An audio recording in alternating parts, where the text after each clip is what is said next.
Yes hello. तो मैं Amit Amresh from the aspiration और आज के वीडियो लेक्चर में आप सभी लोगों का फिर से स्वागत है। और हम लोग आप लोगों को जैसा कि मालूम है कि इंडियन कॉन्स्टिट्यूशन के फीचर्स के ऊपर हम लोग एक सीरीज कर रहे हैं। तो उसी ये सीरीज में जो अगला वीडियो लेक्चर है वो आज का है। और इससे ये पहले के यानी वीडियोस में हम लोगों ने इस चीज को ये देखा है, काफी डिटेल्ड मैनर में देखा है कि इंडियन कॉन्स्टिट्यूशन के इम्पॉर्टेंट फीचर्स ये क्या क्या है। पहला हम लोगों ने इस चीज को देखा था कि Indian constitution is the lengthiest constitution of the world. बहुत ही डिटेल्ड उसके ऊपर चर्चा हुई। उसके बाद से हम लोगों ने देखा कि हमारा जो इंडियन कॉन्स्टिट्यूशन है उस इंडियन कॉन्स्टिट्यूशन को बहुत सारे स्रोतों से, बहुत सारे ये सोर्सेस से उसको डिराइव किया गया है, उसको ये लिया गया है। उसके भी ऊपर काफी मजबूती के साथ ये चर्चा हुई है और उन चर्चाओं के आलोक में आप किसी भी बुक को आप उसको आसानी से ये पढ़ सकते हैं। फिर उसके बाद से आज हम लोग इंडियन कॉन्स्टिट्यूशन के एक दूसरे फीचर को हम लोग ये देखने जा रहे हैं और ये काफी इंटरेस्टिंग आज का डिस्कशन होने वाला है, आज का लेक्चर होने वाला है और बहुत ही एक कॉन्सेप्चुअल भी है। तो काफी आप ये ध्यान से इन चीजों को देखिएगा और देखने से ज्यादा ये सुनने और समझने की कोशिश कीजिएगा। तो इंडियन कॉन्स्टिट्यूशन का जो नेक्स्ट फीचर है जिसको कि आज हम लोग डिस्कस करने जा रहे हैं वो उसके बारे में यहां पे ये बोर्ड पे लिखा गया है कि Indian constitution is a blend of rigidity and flexibility. Blend का मतलब होता है मिश्रण और आप रिजिडिटी का अर्थ ये समझते ही है और फ्लैक्सिबिलिटी का भी अर्थ आप ये समझ रहे हैं। फ्लैक्सिबिलिटी जिसको कि लचीलापन बोलते हैं और रिजिडिटी जिसमें कि उतना ये लचीलापन ना रहे, कठोर संविधान इसको बोला जा सकता है। तो इंडियन कॉन्स्टिट्यूशन के बारे में हम लोग इस चीज को बोलते हैं कि Indian constitution has a very fine blend of rigidity and flexibility. अब यहां पे यह समझना आवश्यक हो जाता है कि ये कैसे कॉन्स्टिट्यूशंस को या कैसे ये संविधानों को हम लोग रिजिड कॉन्स्टिट्यूशन की संज्ञा देते हैं, कठोर संविधान की संज्ञा देते हैं और किस प्रकार के कॉन्स्टिट्यूशंस को हम लोग फ्लैक्सिबल कॉन्स्टिट्यूशन या लचीले संविधान की संज्ञा देते हैं। तो ये कठोर संविधान यानी कि रिजिड कॉन्स्टिट्यूशन और फ्लैक्सिबल कॉन्स्टिट्यूशन के बीच में जो डिस्टिंक्शन है, जो यानी कि अंतर है, वो अंतर इस चीज पे आधारित है, उसका यानी कि बेसिस ये है, उसका आधार ये है कि उस कॉन्स्टिट्यूशन को जो संशोधित करने का यानी कि उस कॉन्स्टिट्यूशन में यानी कि अमेंडमेंट्स को लाने का प्रोसीजर कैसा है।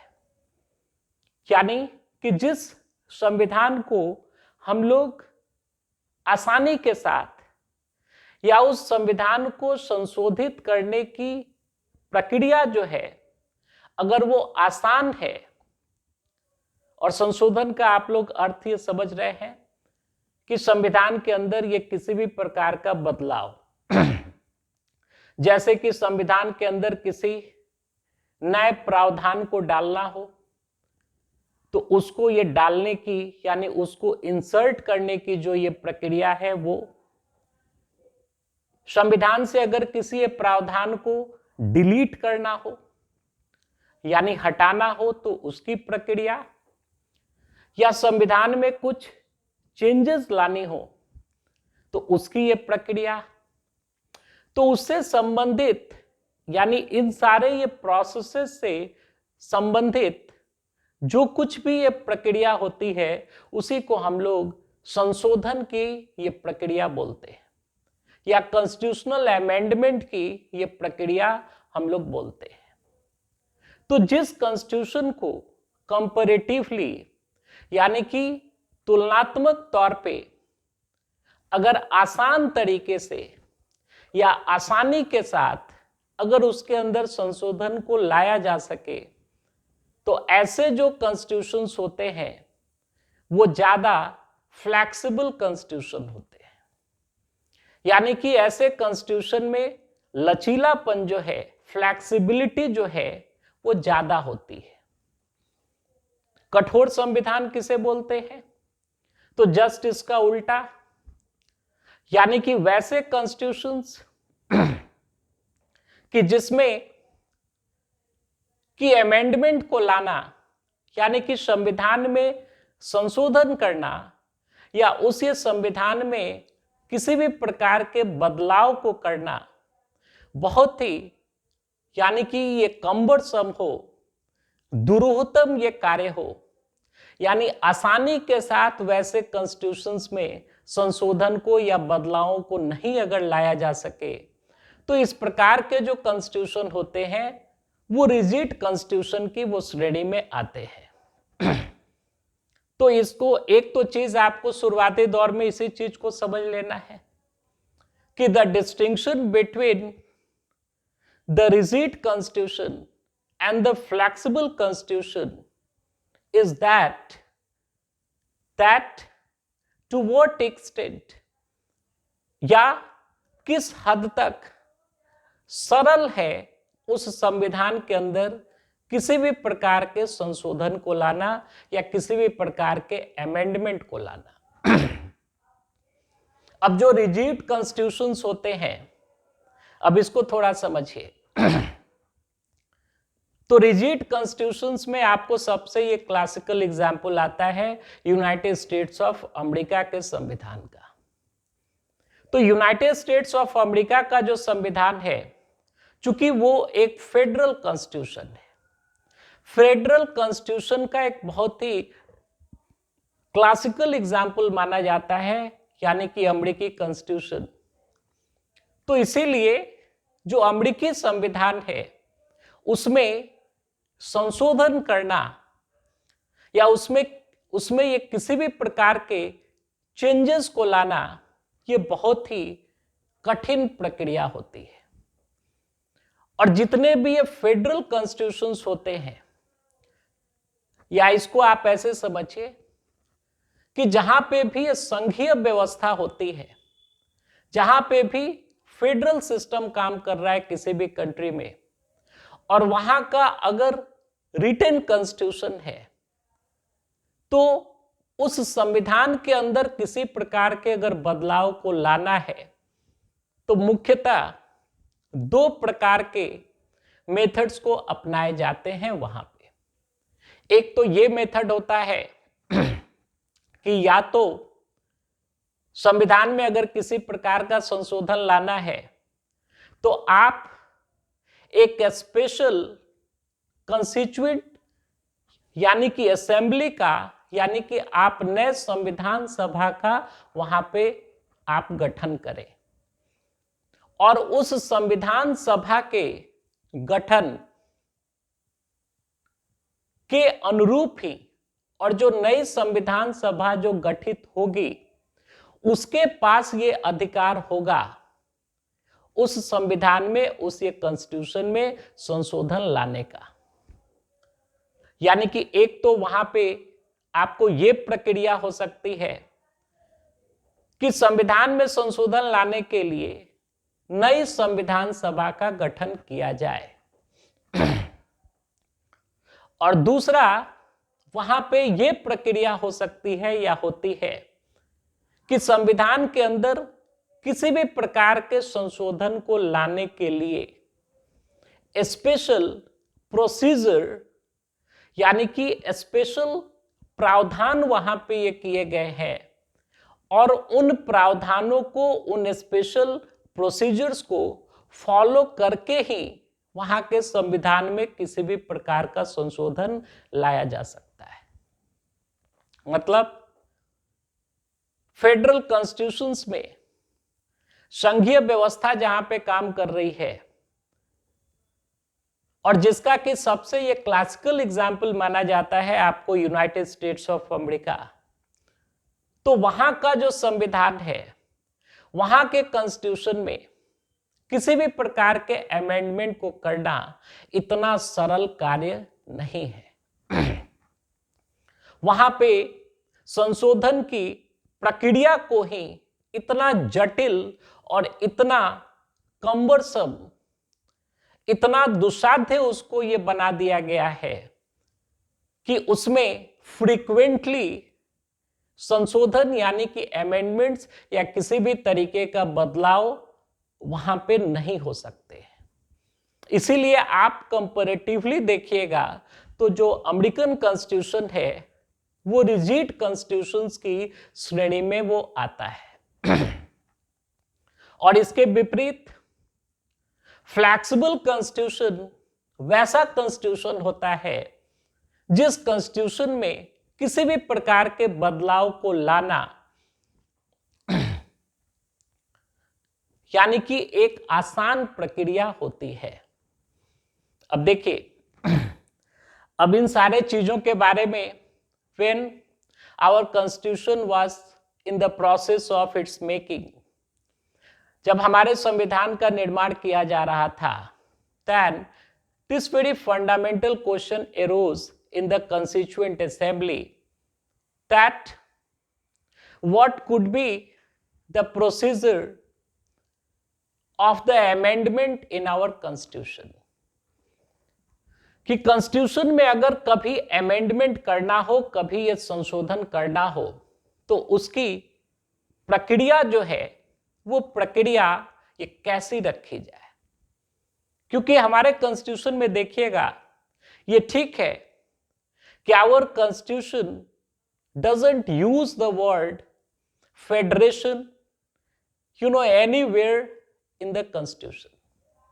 हमारा जो कॉन्स्टिट्यूशन है ये फेडरेशन वर्ड का यूज कहीं भी नहीं करता है अपने किसी भी ये प्रावधान में।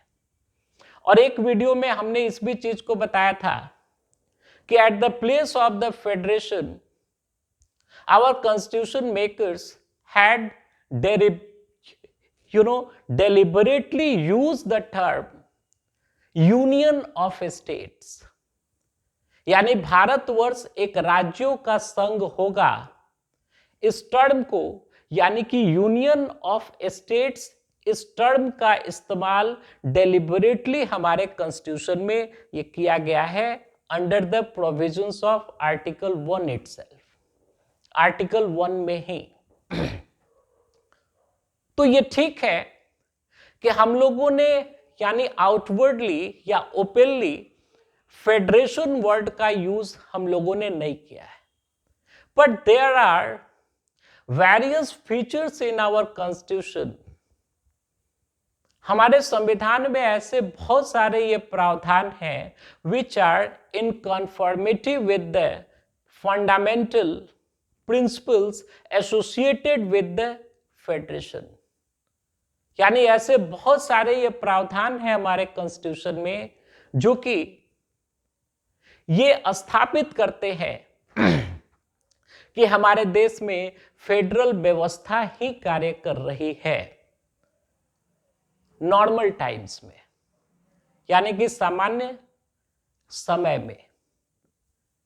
और इस चीज को आप देखिएगा, अभी तो बहुत सारे डिस्कशंस ये बाकी हैं, तो इस चीज को आप देखिएगा कि हमारे सुप्रीम कोर्ट ने भी जो फेडरल फीचर्स हैं हमारे कॉन्स्टिट्यूशन के, अब इससे आगे वाले वीडियोस में हम ये सब सारी चीजें आपको स्पष्ट होती चली जाएंगी कि फेडरल फीचर्स होते क्या है, संघीय विशेषताएं क्या होती है। आप ये किस प्रकार के देश को आप एक वो फेडरल स्टेट बोलिएगा? तो भारतवर्ष में फेडरेशन वर्ड का यूज नहीं किया गया हमारे कॉन्स्टिट्यूशन में, बट सुप्रीम कोर्ट ने भी इस चीज को माना है, अपने बहुत सारे ये जजमेंट्स में इन चीजों को माना है कि ठीक है कि फेडरेशन वर्ड का यूज हमारे कॉन्स्टिट्यूशन में नहीं किया गया है, लेकिन भारतीय संविधान का, इंडियन कॉन्स्टिट्यूशन का जो स्पिरिट है ये फेडरलिज्म पे ही आधारित है, संघीय व्यवस्था पे ही वो उसका स्पिरिट आधारित है। और हमारा जो सुप्रीम कोर्ट है उसने इंडियन कॉन्स्टिट्यूशन के फेडरल फीचर्स को,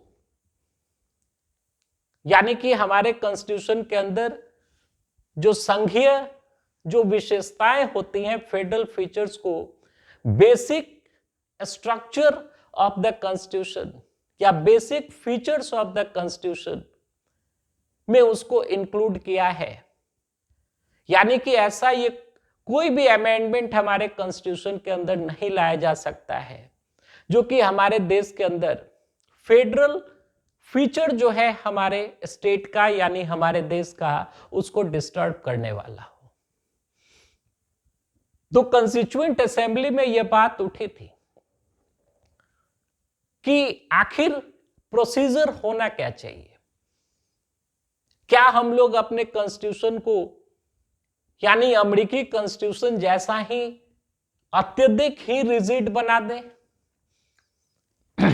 या अपने कॉन्स्टिट्यूशन को इतना फ्लेक्सिबल बना दें, इतना फ्लेक्सिबल बना दें कि कॉन्स्टिट्यूशन के अंदर जिसको जब मन करे और जिस हिसाब से मन करे इतना ये फ्रीक्वेंट उसमें ये चेंजेस आने लगे, समय समय पे इतना ये फ्रीक्वेंटली उसको ये चेंज किया जाए जिससे कि हमारे कॉन्स्टिट्यूशन का जो एसेंस है, हमारे कॉन्स्टिट्यूशन की जो आत्मा है उसको ही ये बदल दी जाए, उसके स्वरूप को ही यानी कि उसके फंडामेंटल फीचर्स को ही डिस्टर्ब कर दिया जाए। तो क्या यह संविधान को इतना ये फ्लेक्सिबल बना देना चाहिए जिससे कि बहुत ही आसानी के साथ उसके अंदर अमेंडमेंट को किया जा सके? And that was a very important question, and this very question had to be decided after due consideration by keeping in the mind the overall prospects of our country of the then time। यानी overall ये prospects को ध्यान में रखते हुए इन questions का decision किया जाना आवश्यक था। तो हम लोग वैसे भी हमारे देश के लोग, हमारी ये बुद्ध की भूमि है, भगवान बुद्ध की भूमि है, और हम लोग वैसे भी आप देखिएगा हम लोग अतिवाद में विश्वास करने वाले लोग नहीं हैं। We are not the extremist. Extremism में हम लोग विश्वास करने वाले लोग नहीं हैं सामान्य तौर पे। हालांकि आज के टाइम में देखिएगा तो मनुष्य के व्यक्तिगत जीवन में और उसके सामाजिक जीवन में जो एक्सट्रीमिस्ट फिलॉसफीज हैं या अतिवादी जो विचारधाराएं हैं विभिन्न क्षेत्रों में बढ़ जरूर रही है, लेकिन ये एक ट्राइड एंड टेस्टेड ये फॉर्मूला है हमारी कंट्री में।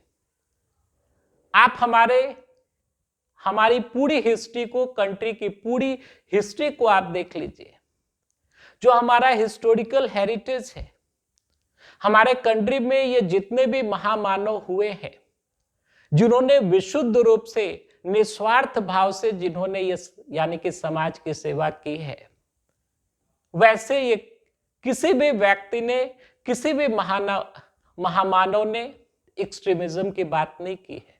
अतिवादी हम लोग नहीं हैं, हम लोग बुद्ध की भूमि से हैं। कंटेम्पररी टाइम्स में अगर देखा जाए तो, और प्रतीत समुत्पाद के सिद्धांत को मानने वाले हम लोग हैं। प्रतीत समुत्पाद जो है ये एक प्राकृत शब्द है। इंग्लिश में अगर इसको बोला जाए, द थ्योरी ऑफ और the principle of golden mean path, यानी ये थ्योरी ये बोलती है कि वीणा के तार को आप इतना भी मत ये कस दो, इतना भी मत उसको ये कस दो कि वो टूट ही जाए, और वीणा के तार को इतना भी मत ये ढीला छोड़ दो, इतना भी मत ये ढीला कर दो कि उसमें से कोई सुर ही ना निकले, कोई आवाज ही ना निकले या विकृत आवाज निकले। तो मध्यम मार्गी हम लोग हैं। हम लोग के देश में हमेशा से इस चीज को ये कहा गया है कि अति सर्वत्र वर्ज्यते, excess of anything is very bad.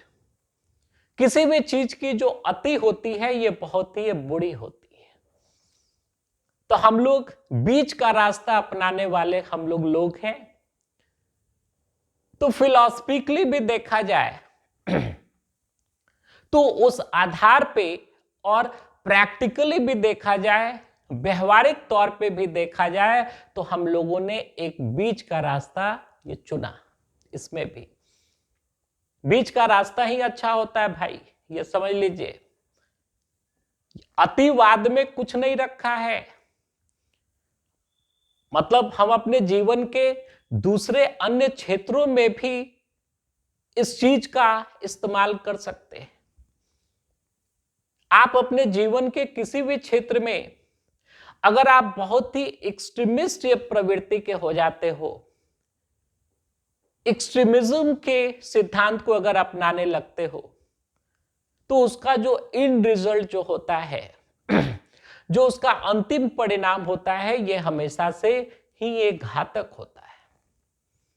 इसमें कोई इफ बट वाली बात नहीं है। होता है, लोग समझ नहीं पाते हैं इस संसार में, और इस संसार में बच्चों जैसी हालत हो गई है हम लोगों की।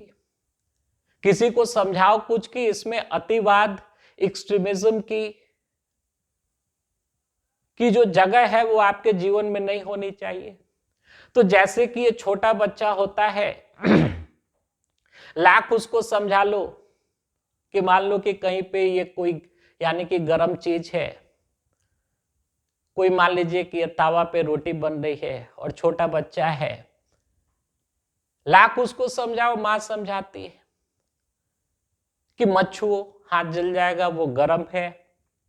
बच्चा मानता कहां है? छूने की उसको पड़ी है। और एक बार जब वो ये छू लेता है, तब उसको ये चीज ये मालूम चल जाती है, एक्सपीरियंस गेन कर लेता है, एक्सपीरियंस, अनुभव, कि छूना नहीं चाहिए, ये गर्म है।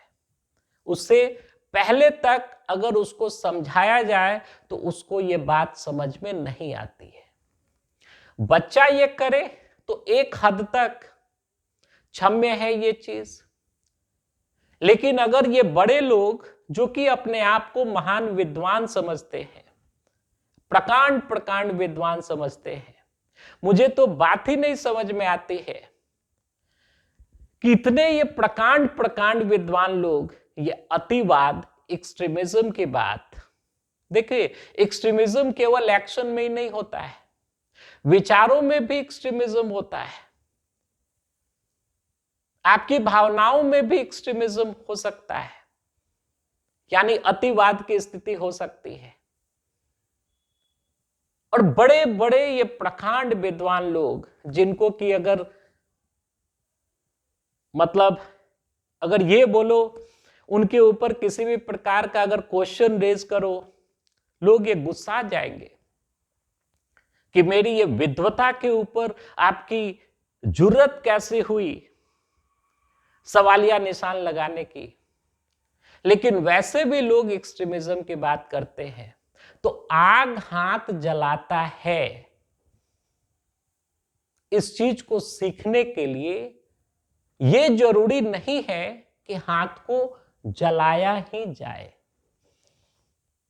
बात समझिए।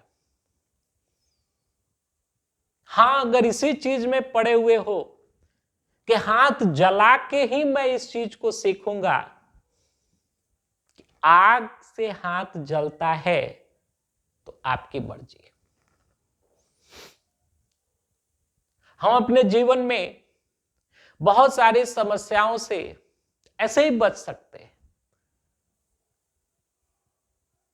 हम लोग अगर सही चीजों के ऊपर अगर हम लोग ये विश्वास करें, दूसरे के ये गलतियों से अगर हम लोग सीखने की कोशिश करें,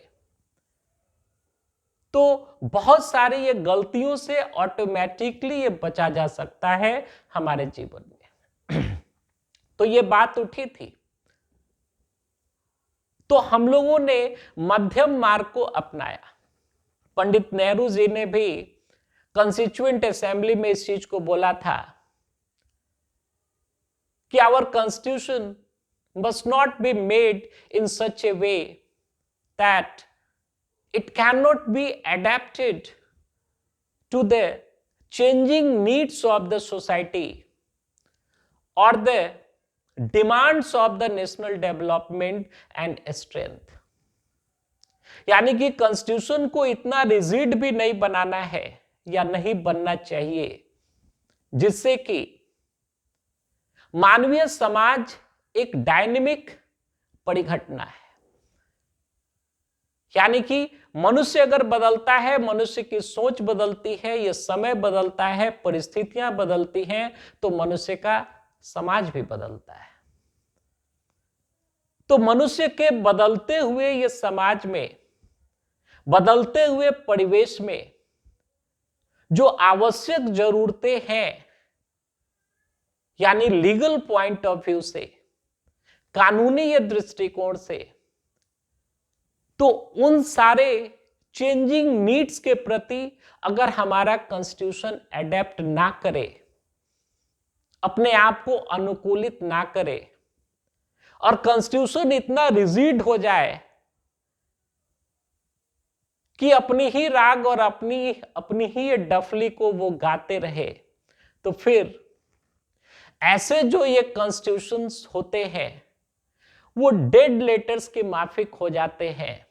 और ये एक प्रकार से ये एक प्राकृतिक चीज भी नहीं है, because adaptation is the law of the nature. आप अपने भी जीवन में अगर आप बदलती हुई परिस्थितियों के साथ अगर आप अपने आप को एडेप्ट नहीं कर पा रहे हो, then survival of the fittest का जो लॉ है, ये कानून है, प्राकृतिक कानून है, वो तो ऑपरेशन में रहती है, हमेशा रहती है। अगर आपके अंदर एडेप्टेशन की, अनुकूलन की प्रवृत्ति नहीं है, तो वैसी स्थिति में यू शैल बी एक्सटिंक्टेड, आप विलुप्त हो जाइएगा, एक प्रजाति के भी रूप में आपका अस्तित्व ही खत्म हो जाएगा। तो कोई भी संविधान, पंडित नेहरू के शब्दों में, कोई भी संविधान या उस समय के हमारे जो फाउंडिंग फादर्स थे हमारी कंट्री के, उन लोगों की नजर में डिस्कशन के बाद जो उन सारे डिस्कशन का जो यानी कि जो एपेक्स पॉइंट था या कल्मिनेशन पॉइंट था, वो यही था कि कोई भी कॉन्स्टिट्यूशन को इतना रिजिड नहीं होना चाहिए कि बदलती हुई परिस्थितियों के हिसाब से उसके अंदर एडेप्टेशन या चेंजेस को ही ना लाया जा सके। और यह भी बात सही थी, इस भी चीज को उन लोगों ने समझा कि कॉन्स्टिट्यूशन को इतना भी फ्लेक्सिबल मत बना दो, इतना भी उसको यानी उसमें बदलाव लाना इतना भी आसान मत कर दो कि जिससे कि कॉन्स्टिट्यूशन का जो रेलेवेंस है, जो उसकी प्रासंगिकता है, जो उसकी सैंक्टिटी है, जो उसकी पवित्रता है, यानी कि किस रूप में, तो supreme law of the land के रूप में, जो उसकी सैंक्टिटी है, जो पवित्रता है, और जो उसका रेलेवेंस है और उसकी जो इंपॉर्टेंस है, वो इंपॉर्टेंस ही खत्म हो जाए, तो इतना भी उसको फ्लैक्सिबल यानी उसके अंदर अमेंडमेंट्स को लाने की प्रक्रिया इतना भी ये सरल ये ना बना दी जाए। तो इसीलिए ये बीच का रास्ता ये चुना गया। एक इसका पॉलिटिकल कॉन्टेक्स्ट भी था, यानी कि डिस्कशन जब हमारे कंस्टिट्यूएंट असेंबली में जो डिस्कशंस हो रही थी उसमें यह भी मुद्दा उठा। डॉक्टर भीमराव अंबेडकर ने इन चीजों को लिखा है बहुत ही स्पष्ट शब्दों में कि कॉन्स्टिट्यूशन को बहुत ही ज्यादा रिजिड बनाया जाना इसलिए भी पॉलिटिकल पॉइंट ऑफ व्यू से भी ये प्रैग्मेटिक नहीं है या व्यवहारिक नहीं है। भीमराव अंबेडकर साहब ने इस चीज को बोला कि अगर कोई व्यक्ति या कोई समूह या कोई राजनीतिक दल अगर वो इस कॉन्स्टिट्यूशन यानी जो संविधान हम लोगों का बना, इस संविधान से अगर वो असंतुष्ट है या अगर उसे ऐसा लगता है कि ऐसा संविधान हमारी कंट्री के लिए, ऐसा कॉन्स्टिट्यूशन हमारी कंट्री के लिए नहीं होना चाहिए, तो अंबेडकर साहब ने इस चीज को बोला they only have to do only one thing. तो उनको केवल एक ही चीज करना है, just get the 2/3 majority in the parliament. क्या आप 2/3 मेजोरिटी यानी स्पेशल मेजोरिटी को आप ये पार्लियामेंट में आप ये प्राप्त कीजिए, यानी लोकसभा और ये राज्यसभा में, और आप जिस ढंग से ये कॉन्स्टिट्यूशन को अमेंड करना चाहते हैं आप उन अमेंडमेंट्स को आप ये कर लीजिए, और आप जिस भी पॉलिटिकल सिस्टम को आप रखना चाहते हैं, एडॉप्ट करना चाहते हैं नए सिरे से, आप उसको ये कर लीजिए। आपको याद होगा कि व्हेन ये Lal Krishna Advani, mister Lal Krishna Advani was active in the politics, जब वो राजनीति में सक्रिय थे, then he had aroused a very heated debate, एक बहुत ही मतलब हीटेड वो डिबेट को, आर्ग्यूमेंट को किसी ना किसी सर्किल से उठाया गया था कि भारतवर्ष में जो हम लोग पार्लियामेंट्री डेमोक्रेसी, संसदीय ये प्रजातंत्र के सिस्टम को जो अपनाए हुए हैं, at that very place we must adopt the presidential form of the government just like as of the United States of America. यानी अमेरिका में जिस प्रकार से अध्यक्षात्मक ये प्रणाली है डेमोक्रेसी की, यानी अमेरिका का ऑल इन ऑल वहां का राष्ट्रपति है, वहां का प्रेसिडेंट है, तो यहां पे भी हम लोग प्रेसिडेंशियल सिस्टम को ही अपनाए, ये कहीं ना कहीं से ये चर्चा ये छिड़ी थी। तो खैर टेक्निकली अगर देखा जाए तो कॉन्स्टिट्यूशन में जो कॉन्स्टिट्यूशन के अमेंडमेंट के जो ये प्रोसीजर हैं वो हमारे कॉन्स्टिट्यूशन के आर्टिकल 368 में ही वो दिए गए। इस आर्टिकल को याद रखिएगा, आर्टिकल 368। और अमेंडमेंट, कॉन्स्टिट्यूशनल अमेंडमेंट से रिलेटेड एक अलग से ये चैप्टर ही है जिसमें बहुत ही माइन्यूट और डिटेल्ड ये डिस्कशंस को मैं आपके सामने ये करूंगा कि जिससे कि आप महीन चीजों के ऊपर आपकी ये पकड़ हो। यहां तो just for your better understanding I am deliberating upon some important points related to the amendments of our constitution। तो आर्टिकल 368 में कॉन्स्टिट्यूशन के, हमारे कॉन्स्टिट्यूशन में अमेंडमेंट कैसे होगा उससे संबंधित ये प्रावधान ये दिए गए।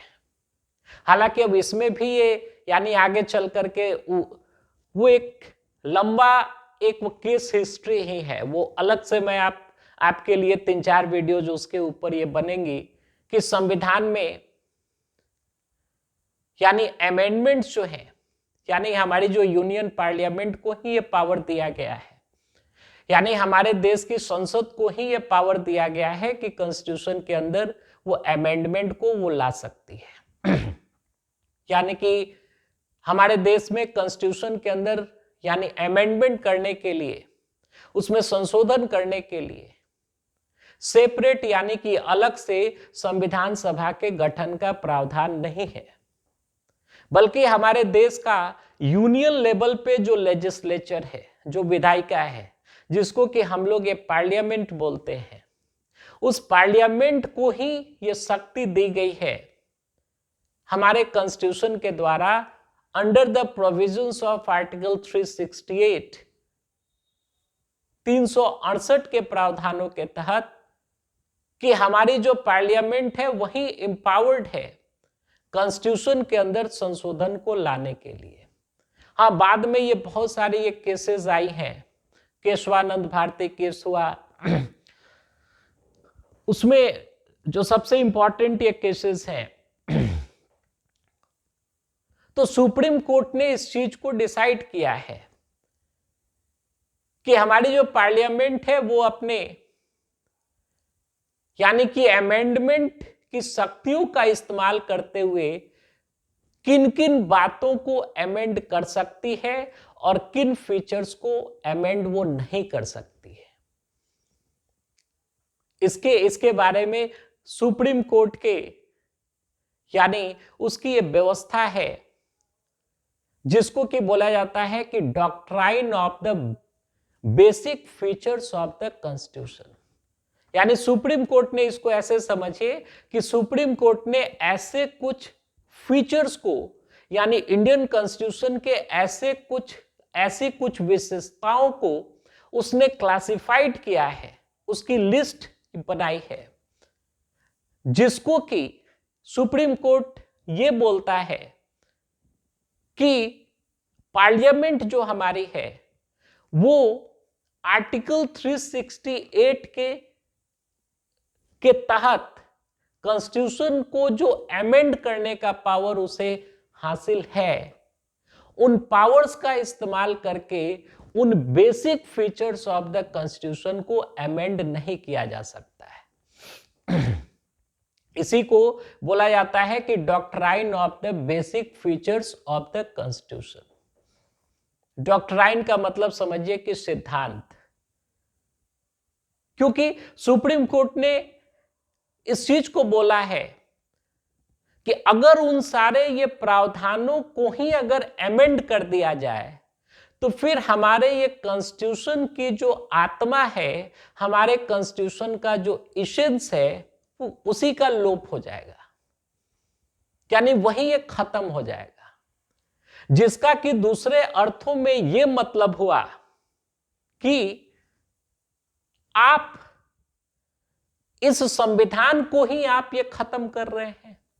अब किसी की आत्मा ही मर गई, किसी का जमीर ही मर गया, तो केवल उसका ये शरीर ये बाकी है, उसका जो इसेंस है, जो उसका सब्सटेंस है, वो तो खत्म हो गया। तो सुप्रीम कोर्ट ने इस चीज को बोला है कि अगर आप इस कॉन्स्टिट्यूशन के जो बेसिक फीचर्स हैं, अगर उसको आप ये बदलने की कोशिश कीजिएगा तो ये इसी चीज के बराबर है कि आप एक नए संविधान का निर्माण कर रहे हैं। तो वैसी स्थिति में आप एक नई कॉन्स्टिट्यूएंट असेंबली को ये बुलाइए, नया संविधान बनाइए। आप समझ रहे ना बात को। भारतवर्ष में जुडिशियल ये प्रोनाउंसमेंट्स का अपना एक इवोल्यूशन है। कोई भी संस्था ये मनमानी नहीं कर सकती है, और अगर कोई भी संस्था ये मनमानी करेगी तो उसके आर्बिट्रीनेस के ऊपर, उसके मनमानीपन के ऊपर रोक लगाने के लिए एक संस्था ये बैठी हुई है, जिसको कि हम लोग ये जुडिशरी बोलते हैं।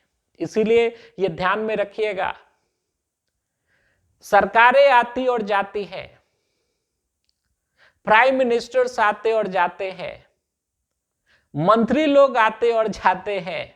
They are the flying birds, nothing else.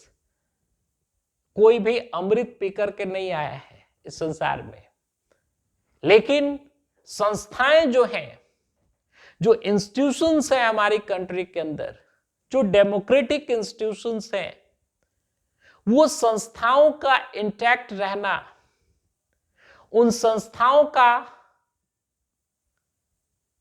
उनकी इंटीग्रिटी बरकरार रखना, बरकरार ये रहना, और उन संस्थाओं का इफिशिएंट होना और इफेक्टिव होना, और वैसी संस्थाओं के अंदर रिस्पॉन्सिबिलिटी के भाव का होना, यह निहायत ही जरूरी है अगर भारतवर्ष में डेमोक्रेसी को, यानी कि कॉन्स्टिट्यूशनल डेमोक्रेसी को अगर बचा करके रखना है तो।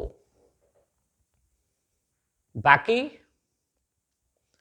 अगर डेमोक्रेसी ही नहीं बची हमारी कंट्री में तो आप अपने दिमाग में इस चीज को डाल लीजिए। देखिए, भ्रष्टाचार जो है, भ्रष्टाचार केवल रुपये पैसे का ही भ्रष्टाचार नहीं होता है, वो तो एक एक पहलू है। करप्शन जो है, ये मोरल करप्शन भी हो सकता है, मोरल या टर्पिट्यूड जिसको बोलते हैं। पावर को सेंट्रलाइज रखने की एक कोशिश करना भी एक प्रकार का करप्शन है। करप्शन का केवल मॉनिटरी डायमेंशन नहीं होता है। अब बात को ये समझिए, संस्थाएं जो हैं हमारे डेमोक्रेसी की, वो संस्थाएं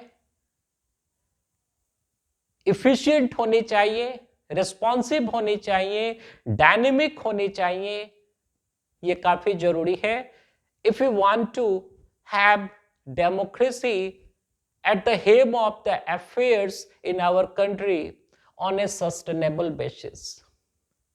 यानी सस्टेनेबल बेसिस पे अगर आप ये चाहते हैं कि देश में डेमोक्रेटिक स्पिरिट जो है ये बचा रहे, then you will have to work relentlessly। लगातार ढंग से एक एक इंडिविजुअल को काम करना होगा अपने देश में इस चीज के लिए कि हमारे यहां डेमोक्रेसी जीवित। अगर आप अपने कॉन्स्टिट्यूशन को ही नहीं जानते हो, अपने संविधान को ही नहीं जानते हो, then it's the cardinal sin।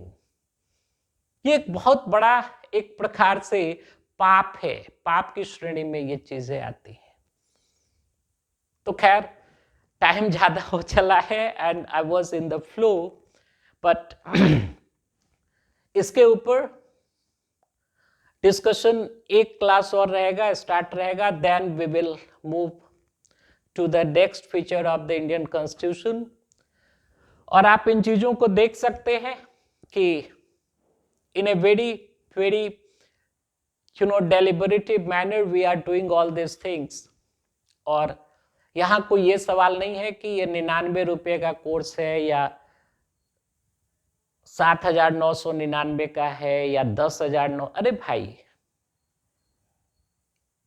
मैं बार बार इस चीज को बोलना चाहता हूं, पैसा एक कंपोनेंट है, एक इशू है, लेकिन उस इशू का आपकी जो ये पढ़ाई लिखाई की जो ये क्वालिटी है, उसके साथ कुछ भी लेना देना नहीं है। क्यों?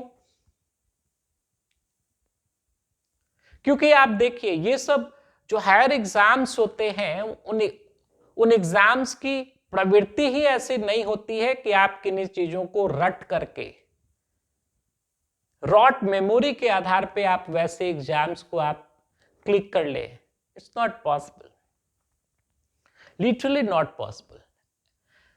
और अगर आप ऐसा सोचते हैं, then you are literally wasting your time. अपने समय को आप ये बर्बाद कर रहे हैं। बेटर यही होगा कि आप अपने एफर्ट्स को, ये समय को किसी अन्य डायरेक्शन में लगाएं, वो ज्यादा वो फ्रूटफुल होगा। क्योंकि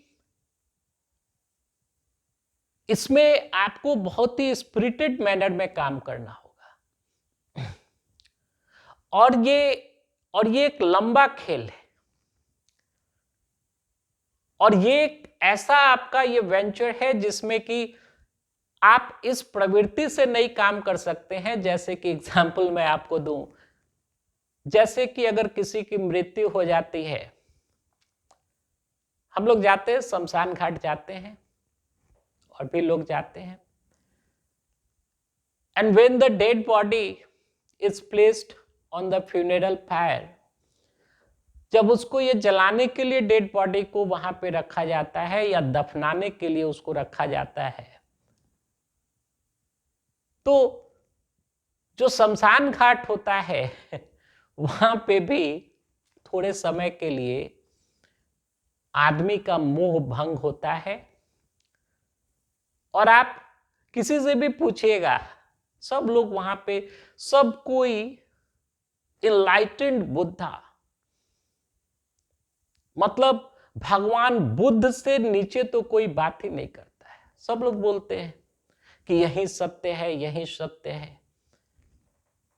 वहां से लोग निकलते हैं, 10 मिनट भी नहीं बीता, 5 मिनट भी नहीं बीता, बाहर निकलते हैं, चाय कहां मिलेगा, चाय कहां मिलेगी, खाना, और तुरंत ये मोबाइल फोन बजने लग जाते हैं। इधर उधर लोग यानी भूल जाते हैं उन चीजों को।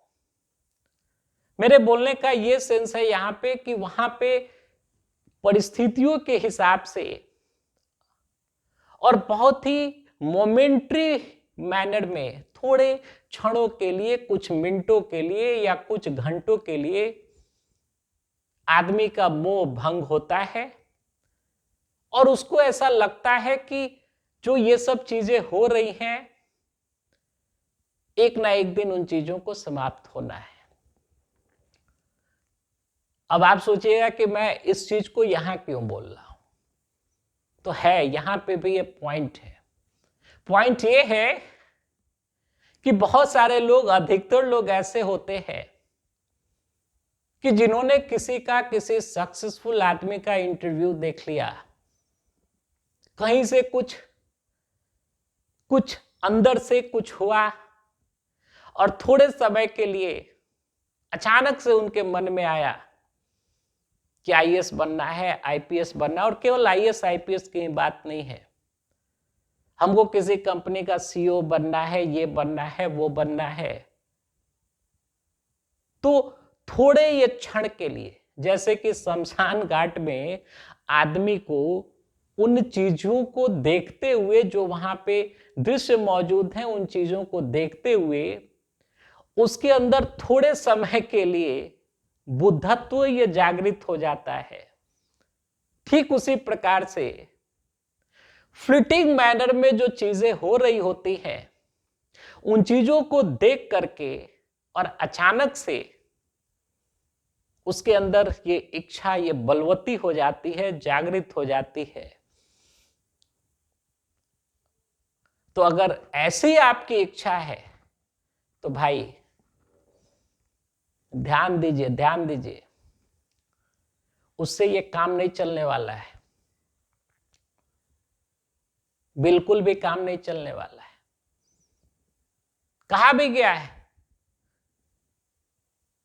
कि आपका जो स्ट्रेंथ है, वो स्ट्रेंथ इस चीज पे डिपेंड करता है कि जो आपकी इच्छा है, उस इच्छा के अंदर उसमें कितनी मजबूती है। इच्छा जब तक मजबूत नहीं होगी, आपके अंतर मन के अंतिम कोण से जब तक वो नहीं निकलेगी, तब तक किसी भी फील्ड में, आईएएस आईपीएस की तो बात छोड़ दीजिए, किसी भी फील्ड में सक्सेस पॉसिबल नहीं है।